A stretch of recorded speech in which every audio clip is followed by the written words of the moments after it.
स्वागत है आपका। और जीजेसी के चेयरमैन राजेश रोकड़े अब हमारे साथ हैं। राजेश जी नमस्कार। और जिस तरह से सोने चांदी में बढ़त देखने को मिली है 2026 में फिर से, और जैसे कुणाल हमें लगातार बताते रहते हैं कि यहाँ से और तेजी की ही उम्मीद की जानी चाहिए, किस तरह से आप इस तैयारी को देखते हैं इंडियन मार्केट्स के लिहाज से? क्योंकि 2025 में ज्वेलरी डिमांड यहाँ पर गिरती हुई नजर आई थी। अब जिस तरह से अंतर्राष्ट्रीय बाजारों में डेवलपमेंट्स हैं 2026 की शुरुआत में, आप कैसे देखते हैं सोने चांदी के प्राइसेस? किस तरह से देखते हैं भारतीय बाजारों में ज्वेलरी डिमांड? मनीषा जी नमस्ते। बिल्कुल, कुणाल जी ने और सुनाना जी ने दो बातें बताई, उससे ये तो बहुत ही क्लियर है कि फंडामेंटल बहुत ही ज्यादा गोल्ड को लेके बुलिशनेस दिखा रहा है। और इसके पहले भी हम लोग ने जब जब इंटरव्यू किए गोल्ड के लिए, तब से हम लोग बुलिश में बैठे थे। अब जब गोल्ड का रेट 70-75,000 था, तब 1 लाख और 1 लाख से ऊपर का अनुमान था, और वो अभी 2025 में ही क्रॉस कर गया और 1,37,550 अभी आपके स्क्रीन पे ही दिख रहा है। तो इसका मतलब यह है कि जो अनुमान हम लोग ने लगाए थे वो पूरी तरह से सही है। और अभी हम लोग बात कर रहे हैं कि जो जियोपॉलिटिकल टेंशंस चल रहे हैं, वो जियोपॉलिटिकल टेंशंस खत्म होने का नाम नहीं ले रहा है। और पहले और अभी में एक बहुत बड़ा चेंज हम लोग देख रहे हैं। अभी एक तरह से वर्ल्ड वॉर शुरू हो चुका है। कहीं ना कहीं सैंक्शंस लगाना, कहीं ना कहीं आप देखिए ट्रंप जिस तरीके से वेनेजुएला के राष्ट्रपति को उठा के लेके जाते हैं, या जो देश किसी पावरफुल देश की बात नहीं मानता है, तो संयुक्त राष्ट्र परिषद को भी दरकिनार करके इस तरीके से जब कोई कंट्रोल करने को देखता है, तो जियोपॉलिटिकल टेंशन बढ़ती है। और जब कभी भी जियोपॉलिटिकल टेंशन बढ़ती है, तो 100% इसका इम्पैक्ट गोल्ड और सिल्वर में तो सीधे सीधे जाता है। ये तो निश्चित तौर पे कि तेल को काबू करना, ये इसके पीछे का मंशा थी, लेकिन तेल के साथ साथ गोल्ड और सिल्वर को ये आगे और मुझे लगता है कि बुलिशनेस की तरफ लेके जाएगा।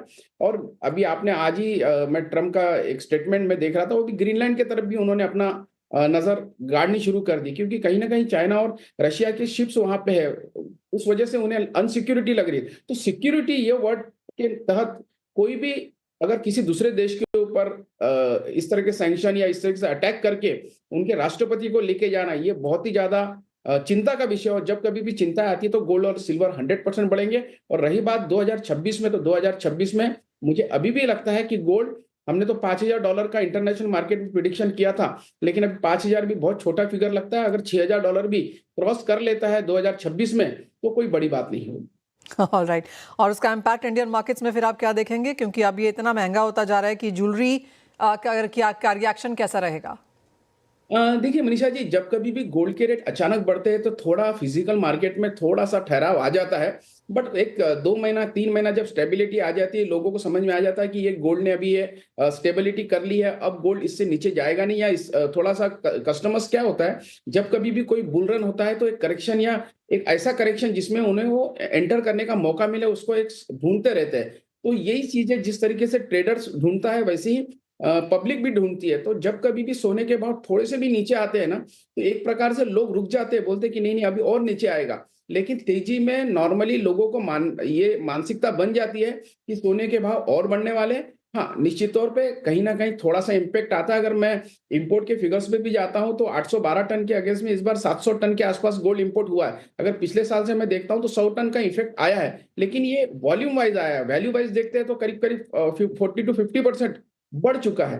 तो कहीं ना कहीं स्टार्टिंग में इंपैक्ट आता है, लेकिन बाद में स्टेबलाइज हो जाता है, क्योंकि ये हमारे धार्मिक और सांस्कृतिक महत्व है गोल्ड और सिल्वर को। इस वजह से ये यहाँ पे एक कहीं ना कहीं सोशल सिक्योरिटीज के तहत भी लोग अपनी एक सेफ हेवन सोचते हैं, अपनी सिक्योरिटी सोचते हैं। ऐसी कई चीजें जिसकी वजह से गोल्ड और सिल्वर का फिजिकल मार्केट कभी भी, मुझे नहीं लगता है कि फर्क आएगा। उल्टा मुझे ये लगता है कि जिस तरीके से पेपर गोल्ड या और ईटीएफ में लोग खरीद रहे हैं, और उसका अनुमान अगर मैं उसका तुलनात्मक देखता हूं, तो वो जिस दिन वो डिलीवरी के मोड पे आ जाएगा, तो सिल्वर और गोल्ड जहां आज है डबल भी हो जाता, तो कोई बड़ी बात नहीं है। ओह वेल एब्सोल्युटली, ये बात आपकी बिल्कुल सही है कि जो पेपर बाइंग है अगर वो डिलीवरेबल में यहाँ पर आ जाए तो ऑफ कोर्स यहाँ पर और भी सपोर्ट देखने को मिलेगा। राजेश जी, एक जो बड़ा ट्रेंड हमने आता हुआ देखा वो लोअर कैरेटेजेस का था। क्या लोग अभी भी इन्वेस्टमेंट के तौर पर यहाँ पर ले रहे हैं लोअर कैरेटेजेस, या आपको लगता है कि 18-22 में अभी भी यहाँ पर ज्यादा भरोसा है? देखिए ये तो जिसका जैसा पॉकेट है उसके ऊपर सब डिपेंड करता है।